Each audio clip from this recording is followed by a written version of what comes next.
वो क्या एक्सपेक्ट कर रहे हैं कि तोहिन सिन्हा अपनी पूरे पार्टी के कार्यकर्ताओं के साथ, प्रधानमंत्री नरेंद्र मोदी, अमित शाह, सबके सब आप लोग क्या करें, हाथ में ले बंदूकें और चले जाए ईरान के बॉर्डर पर। आप समझ नहीं रहे, एक्सपेक्टेशन को समझिए प्रभु, डोंट फेल दैट, एक्सपेक्टेशन समझिए। वो चाहते हैं कि आप लोग सब बकायदा माशाल्लाह से झाबा पहने, हाथ में ले बढ़िया वाली एक AK-47 या लाइट मशीन गन जो भी होती है और पहुंच जाए और कहिए हम ईरान के साथ है, कहां हो तुम इजराइल, कहां हो तुम अमेरिका। ये चाहता है विपक्ष उससे सरल। नमस्कार, द पब्लिक शो में आपका स्वागत है। मैं हूं आयुष। पहले ये डिबेट देखते हैं। वो डायलॉग है ना, तुम कौन मैं खामखा। कहानी भारत में ये है बिल्कुल। इस वक्त देश के मुख्य विपक्षी दल कांग्रेस की सबसे बड़ी चिंता यह है कि भारत खुलकर ईरान पर हो रहे हमलों पर दुख क्यों नहीं जता रहा है। कांग्रेस के मीडिया विभाग के चेयरमैन ये लिखते हैं कि वो इंतजार में है कि भारत कब लिखित में ईरान के स्कूल पर अमेरिकी इजरायली हमलों की निंदा करे। कांग्रेस के मीडिया विभाग के महासचिव जयराम रमेश भारत को ब्राजील की दुहाई देते हुए ये पूछते हैं कि बतौर ब्रिक्स अध्यक्ष इस बार भारत क्यों नहीं ईरान पर हमले के खिलाफ संयुक्त बयान जारी करवा रहा है। मतलब ईरान पर हमले को लेकर पूरे मुस्लिम जगत में सन्नाटा है, लेकिन भाई लोग कहते हैं कि हमको यहां पर किसी भी कीमत पर आकर सपोर्ट दे देना चाहिए। इतनी बेचैनी इस वक्त दिखाई दे रही है इनमें। आखिर क्यों? विपक्ष को ये सारी बातें समझ में आ ही नहीं रही। उन्हें तो ईरान पर हुए हमले पर भारत सरकार की तरफ से लिखित में निंदा चाहिए। दुनिया भर के मुस्लिम देश जो कर नहीं रहे हैं वो इनको हिंदुस्तान से चाहिए। और इसीलिए आज गूंज में बड़ा सवाल, गाजा ईरान पर आंसू बहाने वालों को अफगानिस्तान क्यों नहीं दिखाई दे रहा? क्यों यहाँ ला इलाहा इल्लल्लाह मोहम्मद रसूलुल्लाह बोलने वाले नहीं है? क्या ये मुस्लिम ब्रदरान नहीं है? क्या गाजा ईरान इसलिए मुद्दा है क्योंकि वहां मुस्लिम बनाम गैर मुस्लिम की लड़ाई है? विदेश नीति पर सवाल उठा रहे कांग्रेस के भी नेताओं से हमारा सवाल कि किसे साधने की कोशिश हो रही है इन तमाम पोस्ट के जरिए। मैं शुरू कर रही हूँ अजीज खान साहब, आपसे करूं ये सवाल पूछते हुए कि ये उम्मा तो ये अफगानिस्तान उम्मा नहीं है। देखिए रूबिका जी, यहाँ पर हिंदू मुसलमान क्रिश्चियन यहूदी इसकी लड़ाई नहीं है, बात इंसानियत की हो रही है। आपने खुद इस चीज़ को एहसास किया कि किस तरह ईरान पर जबरदस्ती युद्ध को थोपा गया, वहाँ के एक सुप्रीम लीडर को मार दिया गया। सवाल इस बात का है, यहाँ पर यह सवाल नहीं है कि अफगानिस्तान पर आप निंदा प्रस्ताव भारत कर रहा है या नहीं कर रहा है, या भारत उसके बारे में कुछ बोल रहा है या नहीं बोल रहा है, दूसरे मुल्कों पे जिस तरीके से अटैक हो रहा है उस पर भारत बोल रहा है या नहीं बोल रहा है। मकसद ये नहीं है कि हम केवल मुस्लिम जो भी देश हैं उसके बारे में हम बात करें। सवाल मुस्लिम देशों की बात नहीं है। सवाल यह है कि एक ऐसा मुल्क जो लड़ाई नहीं चाहता था लेकिन उसके सुप्रीम लीडर को मार दिया गया। सवाल क्या उठता है कि ईरान हमारा दोस्त है, हजारों सालों से दोस्त है, इलाज करवा रहे थे, हजारों सालों से दोस्त। मेरे सवाल का क्या जवाब, ईरान के बारे में, ईरान जा रहे हैं बिल्कुल बगल में अफगानिस्तान पर ये जो अटैक किया है, वो वहां 500 लोग जो आप बार बार 160 बच्चियों के ऊपर जो अटैक किया गया, मैं फिर आपको बता रही हूँ, मैं उसकी कड़ी निंदा करती हूँ। कोई कायर ही होगा जो बच्चियों के स्कूल को इस तरीके से निशाना बनाएगा। और मुझे ये कहने में किसी तरह का कोई गुरेज नहीं है, वो जिस भी मुल्क ने किया है उसे सरासर हैवानियत कहेंगे और कुछ भी नहीं कहेंगे, and I have said it. लेकिन ये जो 500 लोग अपना इलाज करवा रहे थे अफगानिस्तान के अस्पताल में, वो कौन थे? वो इंसान नहीं थे? क्यों नहीं सड़क पर उतर रहे हैं इसके लिए?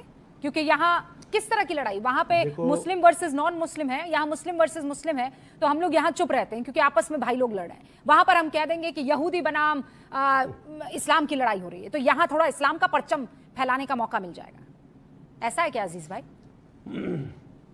देखिए मैं यही कह रहा हूं रूबिका जी, हर चीज को हिंदू बनाम मुस्लिम, हिंदू बनाम यहूदी नहीं, ये मकसद नहीं है।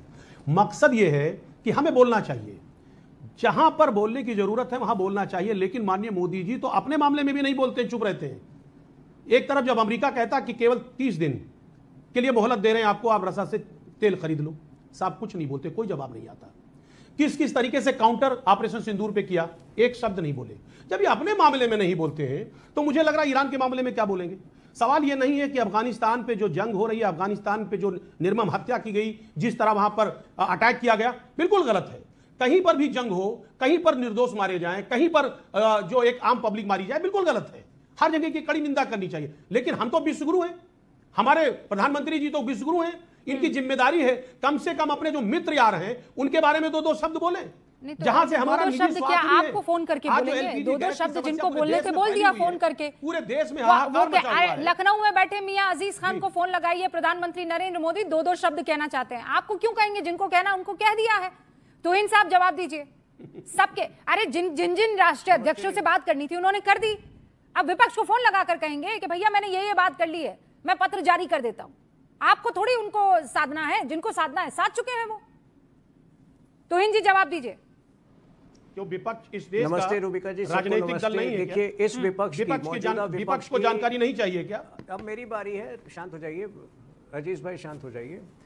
देखिए इस विपक्ष की सोच जहां पर समाप्त होती है वहां से हमारी सोच शुरू होती है, तो बहुत बड़ा अंतर है विपक्ष की सोच में और हमारी सोच में। दो बातें इनको समझ में नहीं आ रही है कि सबसे पहले तो नॉन अलाइनमेंट के युग से multi alignment, India first multi alignment तक भारत ने एक लंबी दूरी तय कर ली है। नॉन अलाइनमेंट अर्थात असंरेखन और मल्टी अलाइनमेंट यानी बहुसंरेखन। तो हम इजराइल के भी मित्र हैं, हम ईरान के भी मित्र हैं। हमने जब ईरान ने दूसरे दिन सभी गल्फ देशों पर बमबारी की थी, हमने उसकी निंदा भी की थी, और जब खेमेनी की मृत्यु हुई तो जो हमें उपयुक्त लगा उस तरीके से हमने उनके एम्बेसी में जाकर अपने कंडोलेंस मैसेज को वहां पर अंकित भी किया। लेकिन अब ये एक्सपेक्ट करेंगे कि पार्लियामेंट में डिस्कशन हो, तो ये नहीं तय करने वाले हैं कि किस तरह से कंडोलेंस जो है पार्लियामेंट में। वो ये एक्सपेक्ट नहीं कर रहे हैं। वो क्या एक्सपेक्ट कर रहे हैं कि तोहिन सिन्हा अपने पूरे पार्टी के कार्यकर्ताओं के साथ, प्रधानमंत्री नरेंद्र मोदी, अमित शाह, सबके सब आप लोग क्या करें, हाथ में ले बंदूकें और चले जाए ईरान के बॉर्डर पर। आप समझ नहीं रहे, एक्सपेक्टेशन को समझिए प्रभु। डोंट फेल दैट, एक्सपेक्टेशन समझिए। वो चाहते हैं कि आप लोग सब बकायदा माशाल्लाह से झाबा पहने, हाथ में ले बढ़िया वाली एक AK-47 या लाइट मशीन गन जो भी होती है और पहुंच जाए और कहिए हम ईरान के साथ है। कहां हो तुम इजराइल, कहां हो तुम अमेरिका? ये चाहता है विपक्ष। उससे सरल सुझाव मैं विपक्ष को दे देता हूं कि AICC हेडक्वार्टर में पंडित नेहरू के ही जहां पंडित नेहरू की तस्वीर है वहीं खेमेनी की तस्वीर लगा दें। उनको यह अपेक्षा रखने की भी जरूरत नहीं पड़ेगी सरकार से। तो जो वो करना चाहते हैं करें। लेकिन दूसरी बड़ी बात देखिए, बार बार जो ये कहते हैं कि हमने ये क्यों नहीं कमेंट किया, वो क्यों नहीं कमेंट किया, इनको ये नहीं समझ में आ रहा है कि एक संवेदनशील सिचुएशन में, गंभीर सिचुएशन में किसी भी स्थिति को अत्यंत अति शब्दबद्ध करना, ओवर वर्बलाइज करना विवेक नहीं, वो मूर्खता है। अरे इनका काम नहीं है, इनके पास काम नहीं है, ये रनिंग कमेंट्री देते रहे दिन रात। ये रनिंग कमेंट्री दे, हमें रनिंग कमेंट्री देने की आवश्यकता नहीं है। समझदार को पता, अगर उसके बाद भी इनको नहीं पता चल रहा है तो शशि थरूर के पास जाए, शशि थरूर के पास जाए, पूछे, शशि थरूर इनको उत्तर देंगे। तो लेकिन समझदार को पता है भारत किस साइड खड़ा है। शशि थरूर को तो खुद आप लोग लेकर आ रहे हैं, नहीं जाएंगे वो अभी शशि थरूर के पास। अजीज भाई, किसी भी समझदार व्यक्ति को, किसी भी समझ देखिए रूबिका जी, मेरा टर्म है, मुझे बात करने का मौका दिया जाए। अभी ये कह रहे हैं साहब विपक्ष से क्या लेना देना। विपक्ष एक जिम्मेदार है, इस देश का नागरिक भी है, इस देश की पार्टी भी है। मेरी बात समझिए आप, और आईना दिखाने का काम भी करती है। जिम्मेदार हो गई। अब आप इस बात को समझिए कि इतनी बड़ी संकट से देश गुजर रहा है, तमाम हालात विकट है। क्या इन्होंने विपक्ष की कोई मीटिंग बुलाई? क्या उस पर राय मशवरा किया? क्या यहाँ के जो कूटनीतिज्ञ हैं, जो यहाँ के रक्षा विशेषज्ञ हैं, कोई मीटिंग किया कि हमें क्या रणनीति अपनानी चाहिए ईरान के मसले में या दूसरे देशों के मसले में? सवाल यह नहीं है। सवाल यह है कि ये करना ही नहीं चाहते। ये साहब स्वयंभू विश्व गुरु खुद ही बने बैठे और मसले का हल निकाल नहीं रहे। फॉरेन पॉलिसी इनकी है नहीं। क्या फॉरेन पॉलिसी है? ये फॉरेन पॉलिसी का हल क्या? अच्छा क्या हल? हम यहाँ बैठकर मसले का क्या हल निकालें, मुझे ये बताओ। नहीं आप ये बताओ मसले का। बताता हूँ फॉरेन पॉलिसी क्या होती है। नहीं एक सेकंड आप दोनों रुकिए। नहीं जाग तनवीर क्या समझ पा रहे हैं आप? तो ना बीजेपी है ना कांग्रेस है। ये क्या चाह रही है विपक्ष? कौन से मसले का? सॉरी टू से कि हमारे मुल्क में जो है ना बहुत सारे लोगों को बेगानी शादी में अब्दुल्ला दीवाना बनने का बड़ा शौक है। देखिए खुद अरबों को ये नहीं है। अरबों से जब पूछा गया कि भाई तुम्हारा दुश्मन इजराइल है कि ईरान है, तो कहते हैं ईरान है। वो आपस में ही लड़ रहे हैं। हम हमारी फॉरेन पॉलिसी दूसरों के लिए क्यों खराब करें? हम हमारे मुल्क का देखेंगे। मैंने कई अरबों से बात की। मैंने कहा एक दिन तुम कहते हो यहूदी हमारा दुश्मन है, दूसरे दिन कहते हो हम एक बाप की संतान है। तो जब हर मुल्क, हर कंट्री अपना अपना नेशनल इंटरेस्ट पे फोकस कर रहा है, तो हम क्यों नहीं हमारे नेशनल इंटरेस्ट पे फोकस करें? अगर हमारा बेनिफिट ईरान से दोस्ती करने में है तो ठीक है, अगर इजराइल से दोस्ती करने में है तो ठीक है। तो जहां मुल्क का फायदा है, कंट्री का फायदा है, भारत का फायदा है, तो सारे देशवासियों को चाहिए कि हम उनके साथ रहें। यहाँ मैं इसलिए रोकूं क्यों? फिर उम्मा कहाँ गई? हाँ, उम्मा कहाँ गई? कहाँ गई उम्मा? सोमालिया में होता है उम्मा खामोश है, अफगानिस्तान में होता है उम्मा खामोश है, यमन में होता है उम्मा खामोश है, सीरिया में होता है उम्मा खामोश है। ईरान में होता है तो उम्मा जाग जाती है, गाजा में होता है तो उम्मा जाग जाती है। तो ये सिलेक्टिव आउटरीच जो है ना, ये उम्मा का जो है हमारे पास, इसको गौर करने की जरूरत है। हाँ, अच्छा, बहुत सारे जो हमारे दूसरे व्यूअर्स जो उर्दू से बहुत ज्यादा ताल्लुक नहीं रखते, उनको बता दूं, उम्मा कोई अम्मी अम्मी नहीं है। उम्मा इज हम, मतलब जो कौम है, मुसलमान कौम, उसे उम्मा कहते हैं। यहाँ तहसीन भाई हैं, तहसीन भाई भी उम्मा के एक वो हैं। भाई, अफगानिस्तान पर तो ये उम्मा वाला दर्द आपका जागा नहीं? जी, थैंक यू रूबिका जी, आपके साथ शो में शिरकत करने का मौका मिला। एक्चुअली मैं सरप्राइज हूँ मैं ये शो में, क्यों? क्योंकि मैं आपकी साइड पे हूँ। मैं बिल्कुल आपसे इत्तेफाक रखता हूँ। मैंने कई बार कहा है, आज मेरी बाइट भी है, मैंने कहा है कि कुछ उम्मा होता नहीं है। इजराइल और अगर आप देखिए कि रमजान के पाक महीने में ईरान के साथ जो युद्ध हुआ है, एक भी मुसलमान मुल्क ने ईरान को ह्यूमैनिटेरियन एड नहीं दिया। यहाँ पे आरजू जी है, पाकिस्तान, ये जो पाकिस्तान है, जिस मुल्क से मैं सख्त नफरत करता हूँ, ये मुल्क ने न्यूक्लियर वेपन कैसे बनाया? इसने कहा इस्लामिक परमाणु बॉम्ब बना रहे हम, ये इस्लामिक बॉम्ब होगा। ये सच है रूबिका जी, मेरी बात सुनिए। और सबसे ज्यादा इनको भीख किसने दिया? दो मुल्कों ने दी, सऊदी अरेबिया और लीबिया, गद्दाफी साहब ने।